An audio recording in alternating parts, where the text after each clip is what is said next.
전쟁 한복판, 피난간 섬나라 궁궐에서는 1300명의 악사가 풍악을 울리고 여름날 얼음 산더미가 녹아내리는 초호화 파티가 열렸습니다. 바로 그 시간, 바다 건너 육지에서는 단 한 해 만에 20만 명의 백성이 적군의 포승줄에 묶여 끌려가고 있었습니다. 전 국토가 불타고 쓰러진 자들이 산을 이뤘죠. 그런데 역사의 아이러니는 저 화려한 파티 비용을 댄 게 바로 생지옥에 버려진 백성들이 바친 한 맺힌 세금이었다는 겁니다. 우리가 교과서에서 자랑스러운 40년의 대몽항쟁이라 배웠던 역사, 과연 자랑스러웠을까요? 오늘 그 40년의 진짜 얼굴을 벗겨보겠습니다. 바로 들어갑니다. 1231년 세계 최강의 몽골 기마 군단이 고려를 향해 압록강을 건너옵니다. 빌미는 있었습니다. 몽골이 고려에 보낸 강독관이 돌아오는 길에 목숨을 잃은 겁니다. 그게 전쟁의 구실이 됐죠.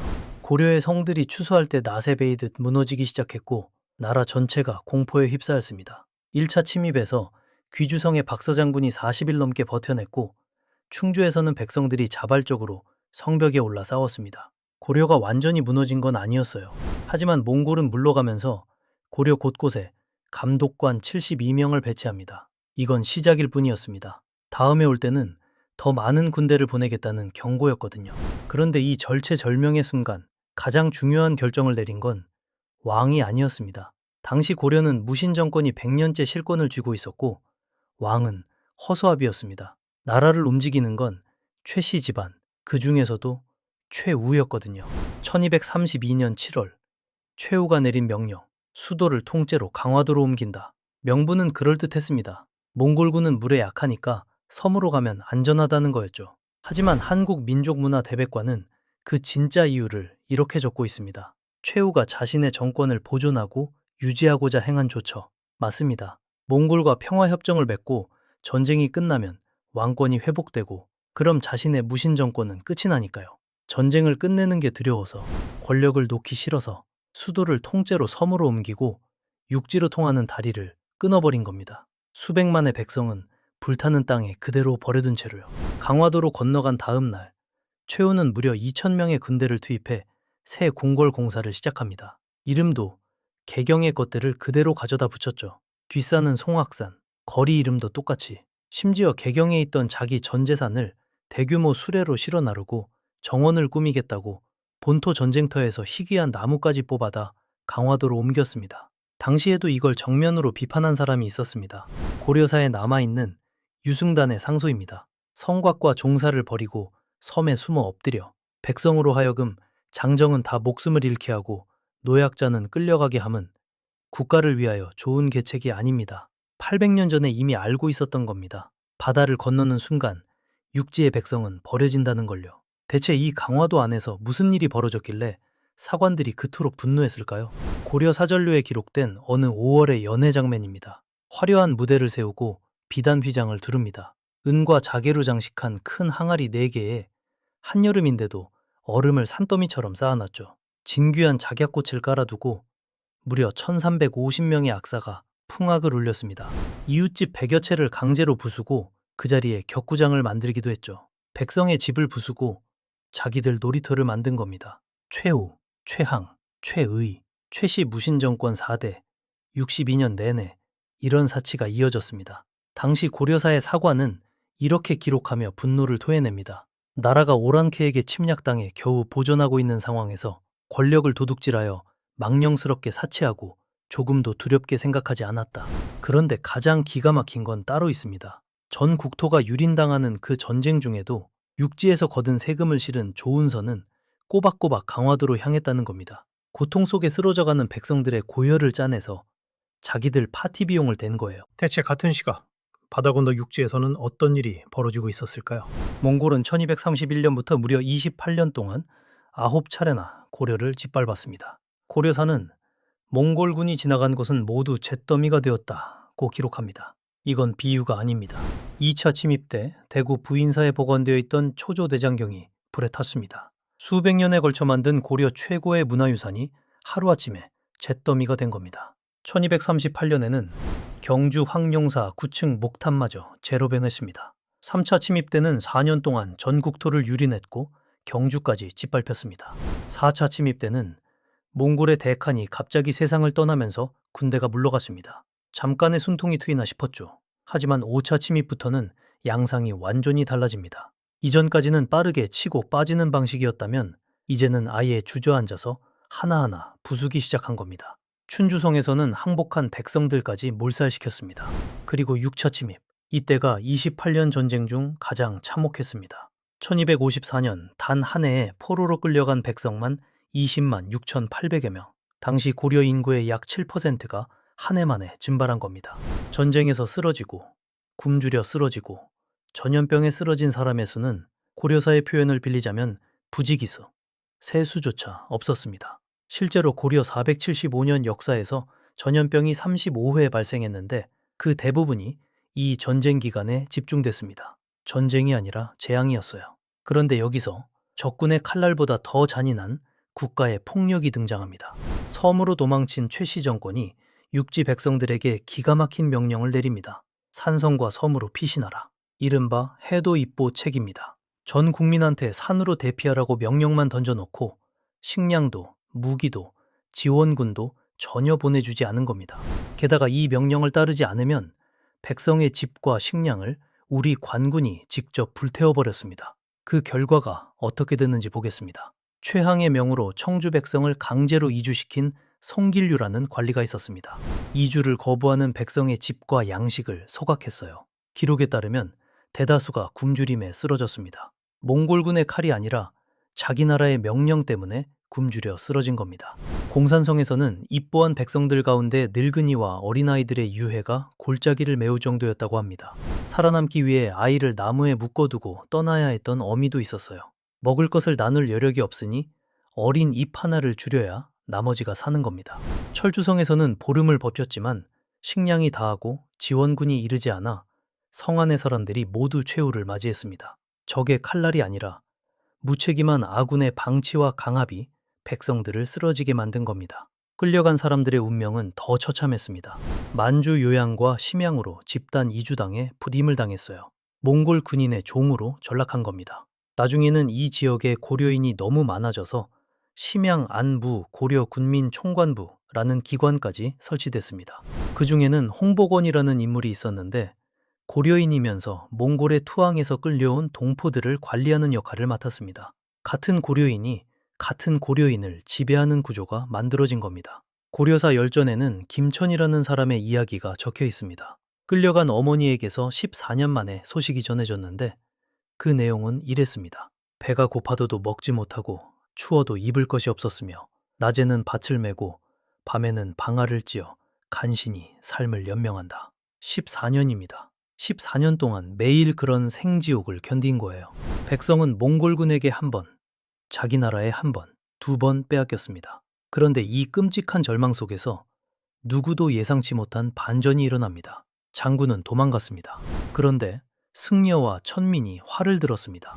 강화도에는 수만 명의 군대가 있었습니다. 그런데 그 군대는 단 한 번도 바다를 건너지 않았어요. 섬을 지키는 데만 쓰였습니다. 육지의 백성들은 맨몸으로 세계 최강의 군대와 싸워야 했습니다. 1231년 1차 침입. 귀주성에서 박서 장군과 김경손이 이끄는 결사대 250명이 무려 몽골군 1만 명을 상대로 40일을 버텨냈습니다. 250명 대 1만 명. 40배가 넘는 병력 차이를 의지 하나로 막아낸 겁니다. 몽골군이 이 성을 뭐라고 불렀는지 아십니까? 철성, 새로 만든 성이라는 뜻입니다. 1232년 2차 침입. 경기도 용인의 작은 학성인 처인성에서 기적이 일어납니다. 승려 김윤우가 이끄는 지역 주민과 피난민들이 무려 몽골군의 총사령관 살리타이를 쓰러뜨린 겁니다. 세계를 벌벌 떨게 한 최강 기마군단의 총사령관을 훈련받은 정규군도 아닌 평범한 백성들과 승려가 쓰러뜨렸습니다. 그리고 역사는 21년 뒤 더욱 믿기 힘든 기적을 만들어냅니다. 1253년 5차 침입 때 벌어진 충주성 전투. 처인성의 영웅 승려 김윤우가 21년 뒤 이곳을 지키고 있었습니다. 21년 동안 누군가는 안전한 섬에서 파티를 즐길 때 그는 전쟁터를 떠나지 않았던 겁니다. 그런데 이 전투에서 김윤우는 활보다 더 놀라운 무기를 꺼내듭니다. 바로 관노비 문서를 불태워버린 겁니다. 신분에 상관없이 적을 물리치면 모두 양인으로 삼겠다. 양반도 천민도 없이 하나가 되어 70일을 버텼습니다. 결국 몽골군은 물러났죠. 그리고 가장 극적인 전투, 충북 충주 다인철소. 이곳 사람들은 나라에 세를 바치는 철소민, 즉 노비보다도 못한 최하층 천민이었습니다. 나라는 이들에게 노동력만 착취했지 단 한 번도 지켜준 적이 없었죠. 그런데 이 가장 버림받은 사람들이 향리의 지휘 아래 몽골군 5천여 명을 맨몸으로 막아내고 격퇴해버립니다. 나라에서 가장 낮은 사람들이 나라에서 가장 강한 적을 물리친 겁니다. 다인철소는 이간현으로 승격되었고 철소민들은 양인으로 신분이 올랐습니다. 나라가 버린 사람들이 나라를 지켜내자 그제야 국가는 그들을 사람으로 인정한 겁니다. 하지만 이 영웅적인 백성들에게 나라는 끝까지 잔인했습니다. 1차 침입 때 충주성에서 관리가 도망친 뒤 양민과 노비가 성을 지켰습니다. 몽골군이 물러가자 돌아온 관리가 제일 먼저 한 일이 뭔지 아십니까? 목숨 걸고 성을 지켜낸 백성들을 처벌한 겁니다. 지킨 것도 백성이고 벌받은 것도 백성이었습니다. 적이 올 때는 도망가고 적이 물러가면 돌아와서 공로를 가로채거나 책임을 전가하는, 이게 40년 대몽항쟁의 민낯입니다. 백성들의 처절한 희생으로 38년을 버텼습니다. 그리고 1258년 변화가 시작됩니다. 강화도 안에서 최이가 집권 11개월 만에 쓰러졌습니다. 최씨 무신정권 4대 62년, 권력을 지키겠다고 바다를 건넜던 그 정권이 결국 안에서 무너진 겁니다. 이듬해 태자가 직접 몽골로 건너가 쿠빌라이를 만났고 마침내 강화가 성립됩니다. 1270년, 38년 만에 고려조정은 개경으로 환도합니다. 하지만 끝이 아니었죠. 삼별초가 해산 명령을 거부하고 봉기했습니다. 배중손이 이끈 삼별초는 승화 후 왕원을 왕으로 세우고 진도로 내려갑니다. 9개월 뒤 진도가 무너지자 김통정이 남은 세력을 이끌고 제주도로 건너갔습니다. 한파들이 성에서 2년을 더 버텼지만 1273년 여몽연합군에 의해 마지막 저항마저 끝이 납니다. 김통정은 스스로 생을 마감했습니다. 삼별초의 3년, 무신정권의 사병으로 시작했지만 심지어 일본의 연대를 요청하는 서한까지 보내며 끝까지 항전한 것도 결국 그들이었습니다. 전쟁은 끝났지만 백성들의 지옥은 형태만 바뀌어 계속됐습니다. 무려 97년간의 원간섭기가 시작된 겁니다. 고려왕은 원나라 공주와 혼인해야 했고 왕위를 이을 때조차 원의 허락을 받아야 했습니다. 함경도에는 쌍성 총관부, 평안도에는 동령도, 제주도에는 탐라 총관도, 고려 땅 곳곳에 원나라의 관리기관이 들어섰습니다. 그리고 가장 참혹한 건 공여제도였습니다. 1274년 첫 해에 140명, 이후 80년간 176명 이상의 어린 소녀들이 원나라로 강제로 끌려갔습니다. 기록에 남은 숫자만 그렇습니다. 결혼도감이라는 기관까지 설치해서 체계적으로 관리했다는 건 실제로는 훨씬 더 많았다는 뜻이에요. 당시 고려관 거료가 남긴 기록은 참담합니다. 군인과 농민의 구분이 없고 생활마저 매우 피폐한 실정이다. 40년 전쟁을 버텼더니 97년의 지배가 기다리고 있었던 겁니다. 백성들에게 해방은 오지 않았습니다. 지배자가 바뀌었을 뿐이에요. 여기서 꼭 짚고 넘어가야 할 팔만대장경 이야기가 있습니다. 1232년 몽골의 침입으로 초조 대장경이 잿더미가 됐을 때 고려는 다시 만들기로 합니다. 부처의 힘으로 몽골을 물리치겠다는 발언이었습니다. 1236년에 착수해서 1251년에 완성하기까지 16년, 강화도에 대장도감을, 남해에 분사도감을 설치하고 8만 천여 장의 경판을 새겼습니다. 2007년 유네스코 세계기록유산에 등재될 만큼 정교한 기록물이에요. 지금도 합천 해인사에 보존되어 있죠.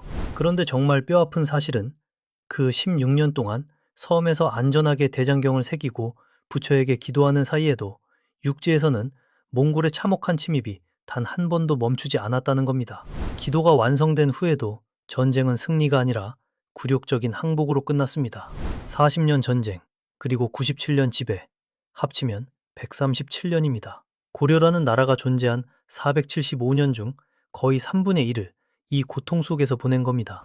이 대몽항쟁의 역사를 들여다보고 있으면 임진왜란이 자꾸만 겹쳐 보입니다. 임진왜란 때 선조가 의주로 도망간 것을 우리는 맹렬하게 비난합니다. 그런데 선조의 파천은 길어야 1년 남짓이었고 최소한 세자를 보내서 분조를 이끌며 백성들과 함께 싸우게는 했습니다. 그런데 대몽항쟁 40년은 어땠을까요? 무신정권은 38년 동안이나 안전한 섬에 틀어박혀서 호화로운 격구장을 짓고 1300명의 악사를 불러 파티를 열었습니다.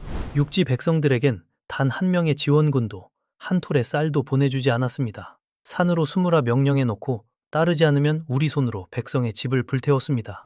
그 40년 동안 나라를 지킨 건 방패 뒤에 숨은 지배층이 아니었습니다. 처인성의 습려, 충주성의 노비, 다인철소의 이름 없는 천민들이었습니다.